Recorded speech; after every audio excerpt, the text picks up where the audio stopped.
You know that feeling when you're scrolling through a dozen projectors and the price tags keep jumping from just a night in to budget busting?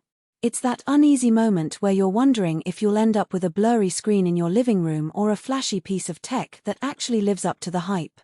I've been there, and I've spent the last few weeks actually setting up the LG PF50KA, testing it in a cramped apartment, a backyard patio, and even a modest home office. If you're on the fence about whether a portable, battery-powered projector makes sense for your setup, stick around because I'm going to break down the real-world pros, the hidden trade-offs, and who should really consider spending the money. Link is in the description if you want to check the product details on Amazon. First off, the biggest draw of the PF50KA is its portability. The whole unit weighs just under 5 pounds, and the built-in 2.5-hour battery means you can literally unplug and walk it to a different room or even step outside without hunting for an outlet. In my tests, a full HD video playlist ran just under the advertised battery life, fading a little toward the end but still delivering a clear 1080p picture. That's a solid win if the majority of your movie nights happen in a living room where you have a power strip, but it also makes sense for occasional backyard screenings where you don't want to run extension cords across the lawn. Now, let's talk about brightness. The spec sheet says 600 ANSI Lumens, which in a dark room translates to a decent image. In a completely darkened bedroom, the projected image was bright enough to fill a 100-inch diagonal screen with vivid colors and good contrast. However, the moment I opened the curtains a little or turned on an overhead light, the image washed out quickly. The LG's brightness just isn't enough for daytime viewing in a bright space, so if you were hoping to replace a TV in a well-lit family room, you'll probably be disappointed. Think of the PF50KA as a nighttime device great for a movie under the covers or a late-evening backyard hangout, but not a replacement for daytime TV. The smart side of this projector is handled by LG's WebOS 3.5. It's the same interface you see on their smart TVs, which means you get access to Netflix, YouTube, Disney+, and the usual streaming apps without needing an external dongle.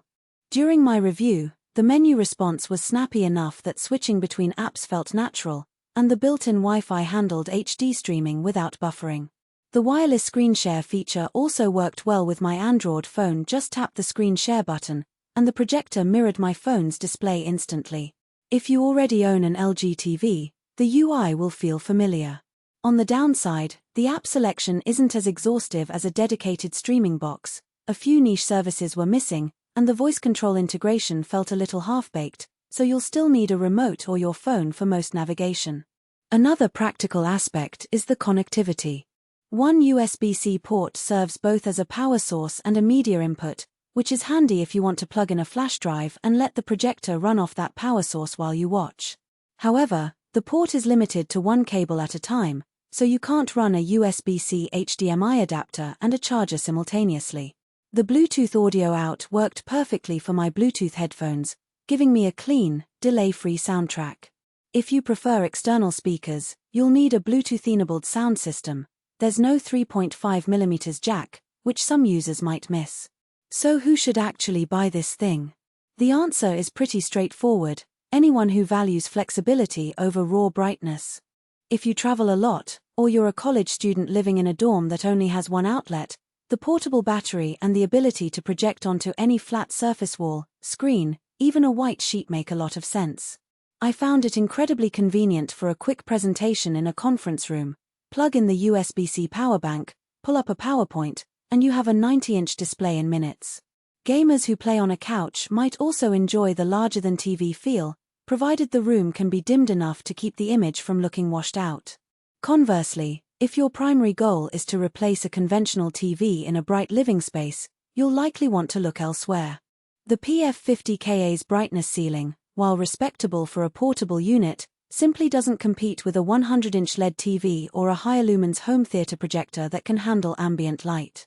Also, if you expect a long-lasting battery for marathon movie sessions, you'll need an external power solution. The 2.5-hour runtime is fine for a single feature film but not for a double feature binge. A hidden trade-off that popped up during my testing was the need for a suitable projection surface. The projector throws a 100-inch image, but only if the surface is flat, white, and non-reflective. A cheap bedsheet created a slightly grainy picture with a bit of hotspot in.